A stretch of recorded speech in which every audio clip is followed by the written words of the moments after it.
My next guest is somebody I always hate to bother because he's so busy.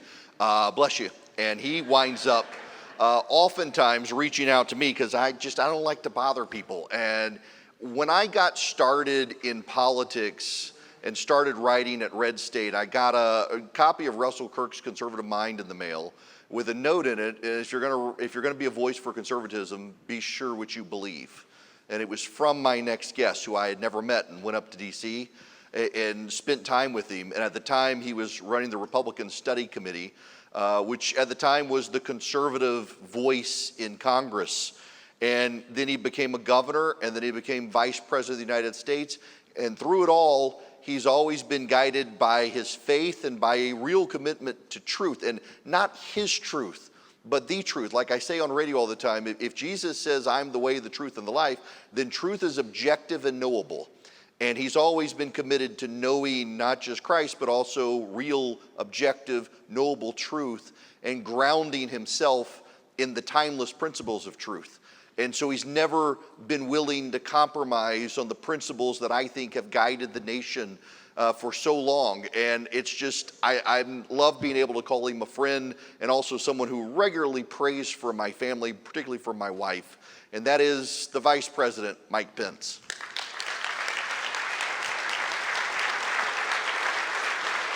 Thank you. Too kind. Thank you so much.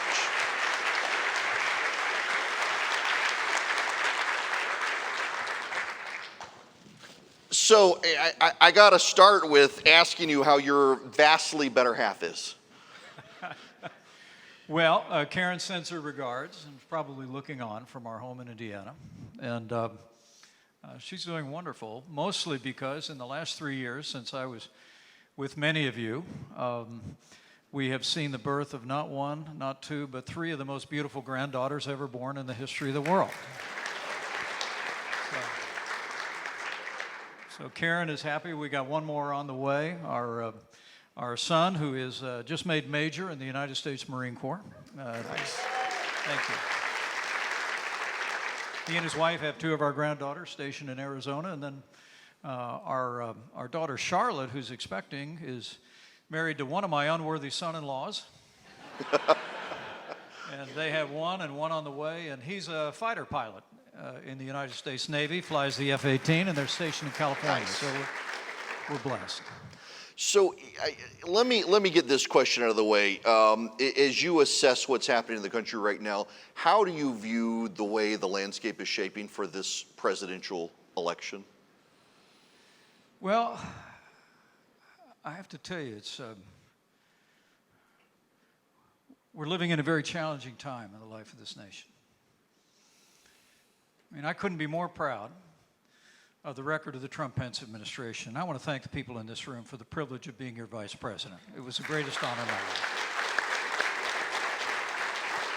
But to see the way Joe Biden and Kamala Harris not only have undone all the progress that we made at the border, in the economy, in our military, in the social fabric of the nation, in the peace across the world, but to literally see, beginning with that disastrous withdrawal in Afghanistan,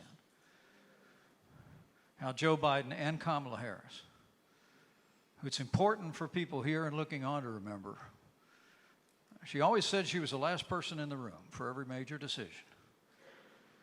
Joe Biden has weakened this country at home and abroad, and Kamala Harris owns the record of the Biden-Harris administration and all its failings.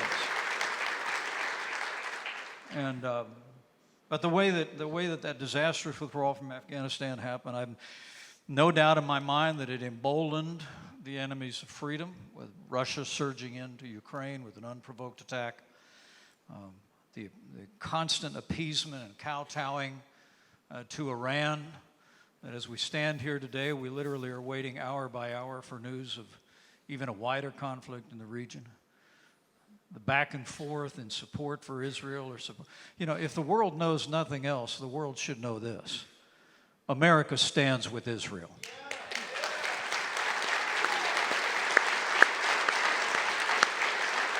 Also, I mean, this administration has literally, the Biden-Harris administration, after you net out inflation, has cut defense spending every year they've been in office. At a time that China's engaged in an unprecedented military buildup, continues to threaten Taiwan. And then here at home, of course, the gusher of spending that launched the worst inflation in 40 years, the throwing aside every policy that we put into effect, including the Remain in Mexico policy that I negotiated on behalf of the president, threw wide open our borders, 15 million people surging, crime wave in our major cities. I saw some people the other day who've defected to the other side who were wondering where I would come down in this campaign. Let me go on the record here at the gathering. I could never vote for Kamala Harris as President of the United States or Tim Walz as her running mate. Period, paragraph. And I think it's important that we understand exactly what's coming down the tracks from the other side. But in the same breath, I also think we also need to think about who we are as conservatives. I mean, I'm very humbled at that overly generous introduction, Erick, but you've known me a long time. It's my days in Congress and as governor. And people who know me know I'm a conservative. I'm not in a bad mood about it. Right? People who know my heart know that I'm a Christian, a conservative, and a Republican, but in that order. My faith is the most important thing in my life. The most important decision I ever made in my life was when I put my faith in Jesus Christ as my Lord and Savior in 1978.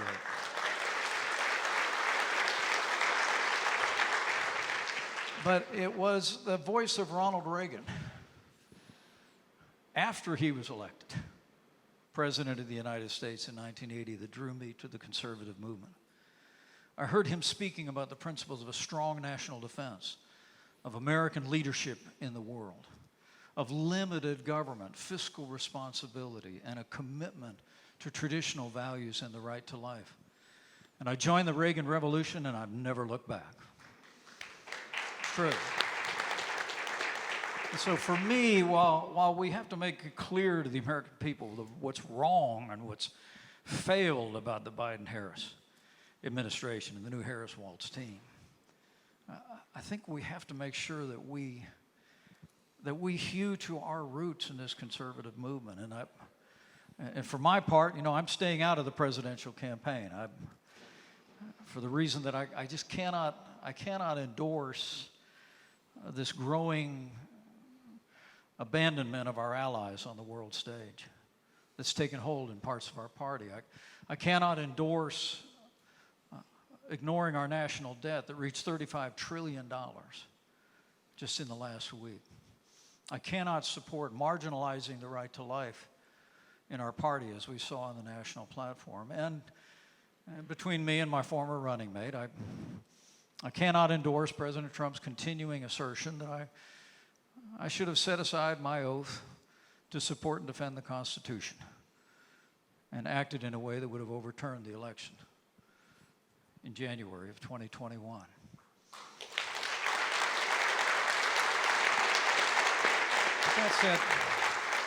But that said, let me be clear. Republican primary voters have decided who they're for. I'm going to try and spend my energies in two ways. I want to make sure, I've debated Kamala Harris. I know her pretty well. There's a saying I saw in a movie not long ago that said, you don't know anybody really well till you fight them. We fought with about 50 million people watching us on national television. Some people think I did all right that night. Mm-hmm. The truth is, we've got to hold them accountable, make sure the American people know what they're offering. But I'm going to spend my energies on what we're for, because I think that's just as important. Ronald Reagan said years ago, we need to paint in bold colors and not in pastels. We do well, I think, when as we did in our 4 years, as we did in our campaigns, we offered a clear, conservative alternative to the Democrats' vision for America. And in 2016, we won, and in 4 short years, we changed the country. And I think now more than ever, we need to hew to our roots, stand with principle on the conservative agenda. That's how we'll not just win elections, but we'll win a boundless future for the American people. When You left office. I was asked in an interview what I thought your future would be, and I said my preference would be, if I could pick your future, it would be the voice and the conscience of the conservative movement that I felt like was missing.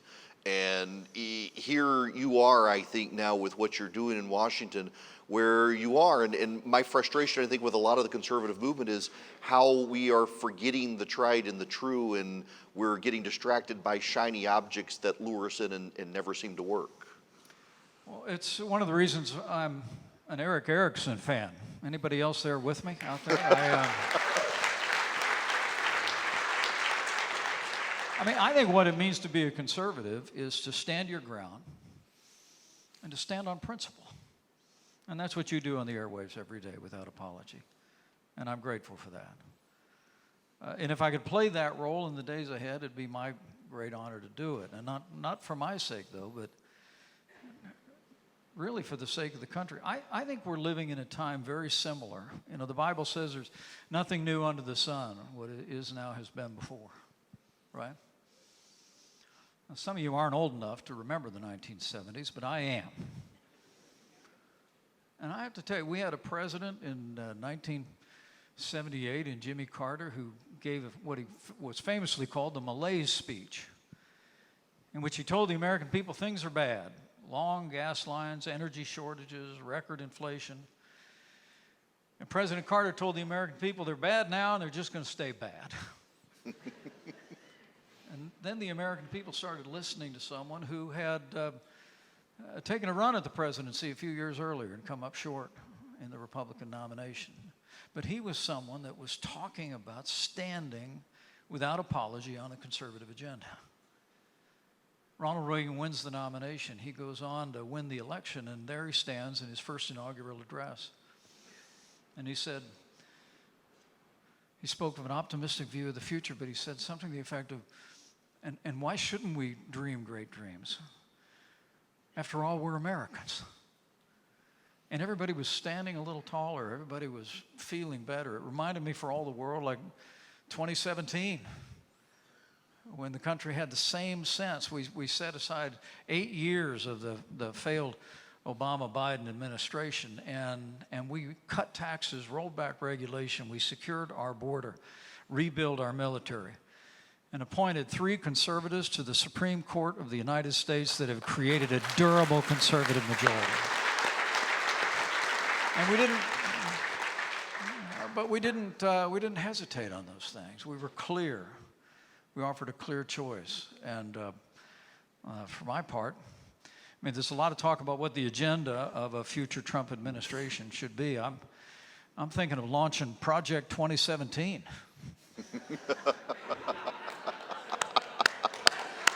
Well done. And why don't we just go back to what we did before? I mean, in that campaign when I ran for president last year, Eric, last time I was here at the gathering was in that campaign.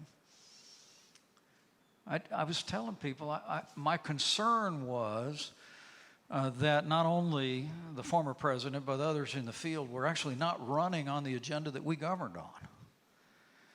I gave a speech in New Hampshire at St. Anselm College entitled A New Republican Time for Choosing, where I warned against the Republican Party moving away from a conservative agenda and embracing what I called a populism unmoored to conservative principle. And I must tell you that all the way through the development of the Republican platform recently, I've seen that take place. Now, I should mention, because this is my first time in a public forum to address it, I thank God that President Donald Trump was spared in Butler, Pennsylvania.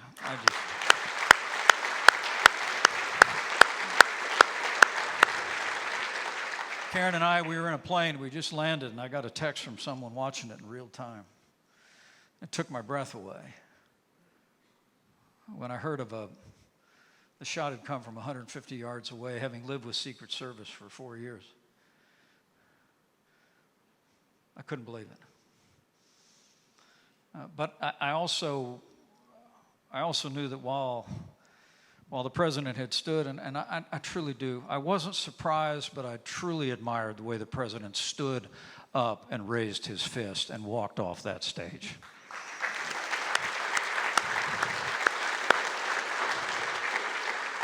But I just reached over on that airplane, I grabbed Karen's hand, and I said, we're going to pray right now. Because while they were reporting that he had gotten off safe, I knew Reagan didn't know he was shot when they put him in the limo. And we just prayed earnestly, and we urged people around the country to pray. And I understand that shaped the environment going into the development of the platform, which would be minted a couple days later. But, you know, I have to tell you that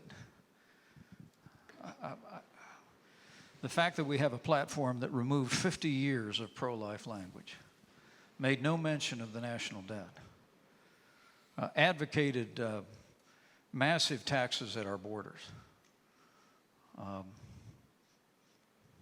and abandoning commitments that we have to allies around the world was deeply troubling to me and deeply disappointing.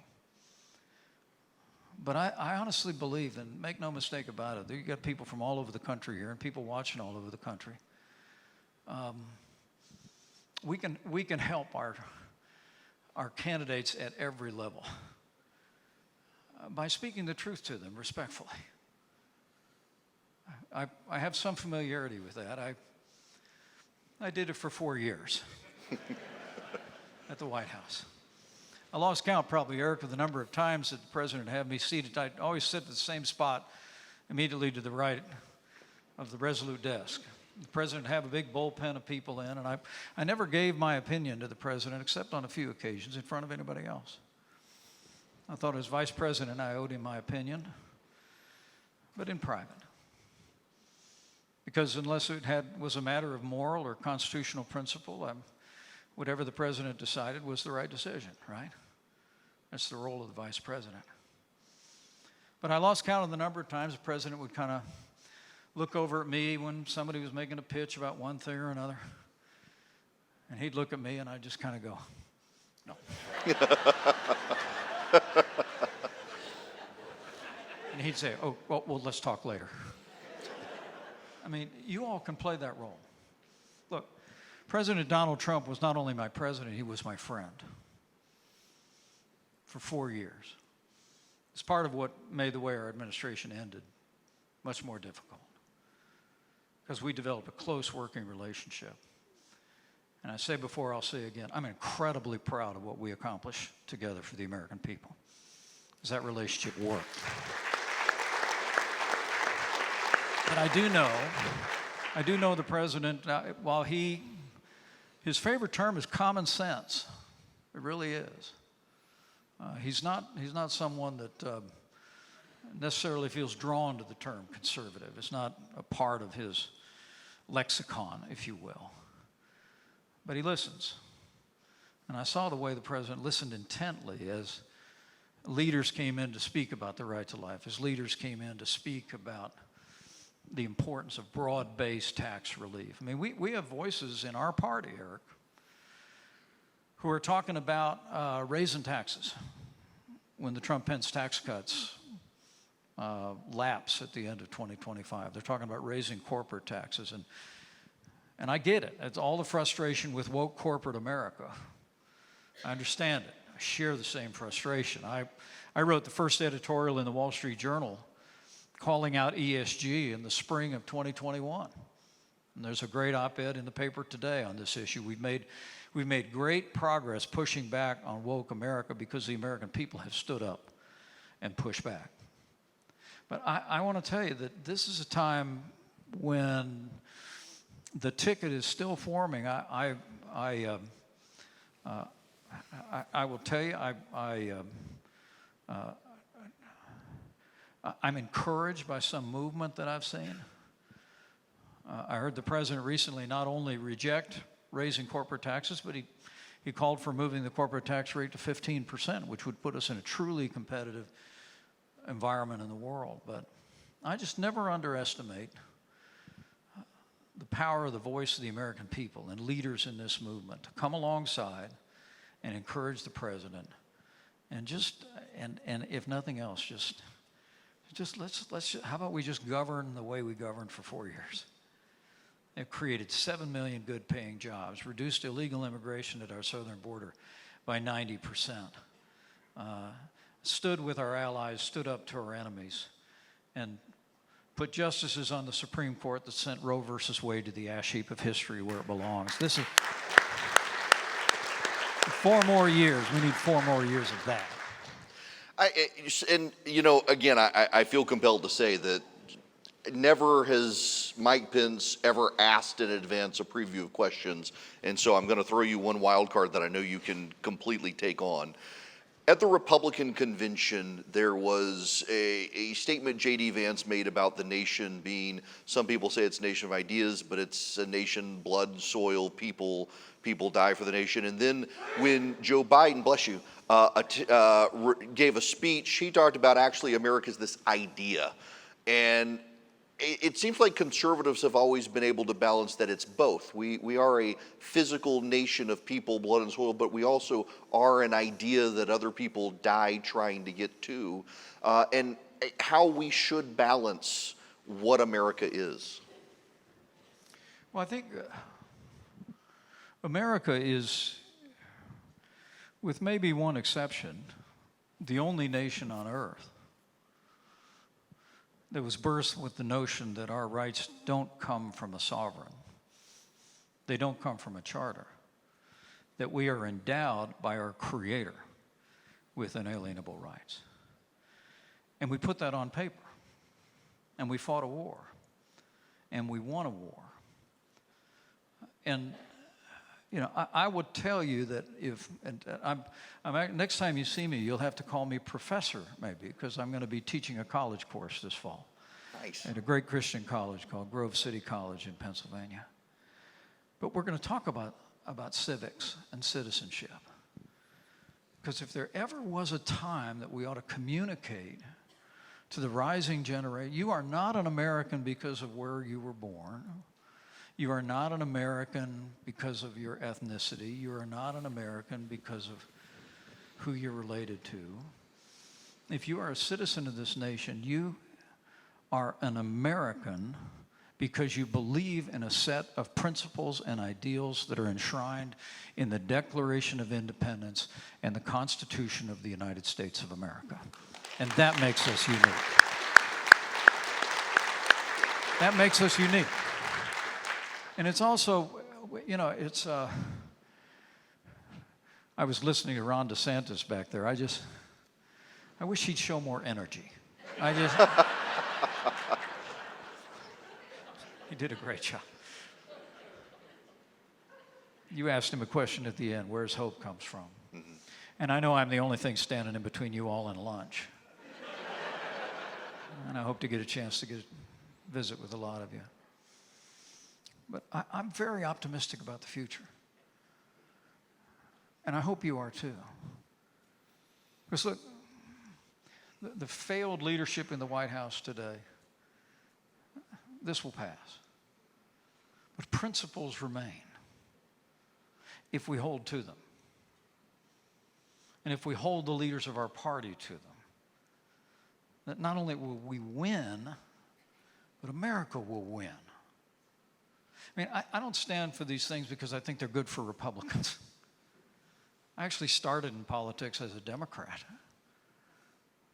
But I knew when I listened to Ronald Reagan, I knew those are the values that I was raised to believe in by my Irish immigrant grandfather, by my combat veteran dad.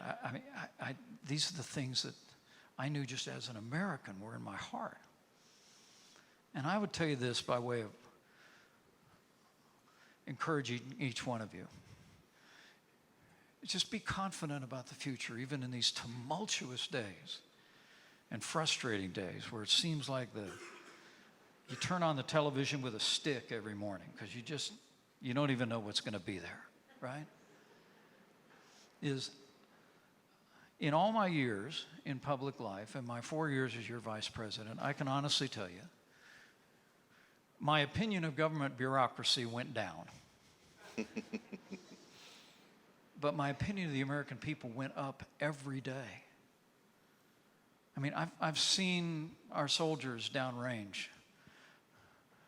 I have visited communities, including in this state, beset by natural disaster. I've walked among church members who lived through the most heinous violence. And through it all, I've seen the goodness and the courage and the generosity of the American people writ large. I mean, the truth is, this big storm just rolled through Florida, and I know the governor and the first lady. How great is Governor Brian Kemp? Can I just get a...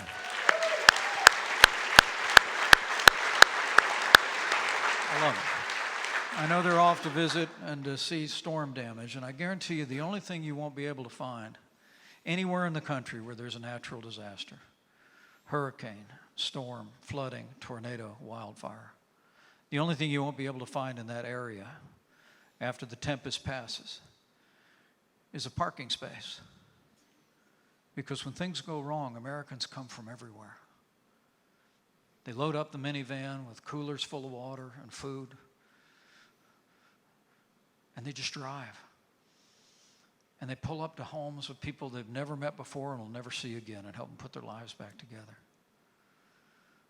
I just want to tell you, the American people are the most generous, principled, innovative, courageous people the world has ever known. And someday soon, we're going to have government as good as our people again. So be encouraged and have faith. Have faith in the American people, in those charters that I just referred to.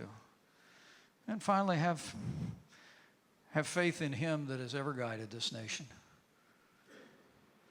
In that speech that I gave back in September, there's a verse in Jeremiah, chapter 6, verse 16, that I think should be a watchword to conservatives today. It essentially says, stand at the crossroads and look. Find the ancient path and walk in that way, and you'll find rest for your souls. And I'm not saying that we should go back to the leadership of the past, but we should cling to those principles of freedom and limited government and traditional values of life and family that represent the wellspring of the strength of our nation. And we should trust Him who has ever guided and articulated those ideals to the American people. With faith in Him and faith in all of you, I know the best days for the greatest nation on earth are yet to come. So help us God. I can't end any other way than that. That was perfect. Thank you so much. Thank you for your friendship. I just love you guys so much. Thank you. I hope that was all right. That was perfect. Praise Thank God. you.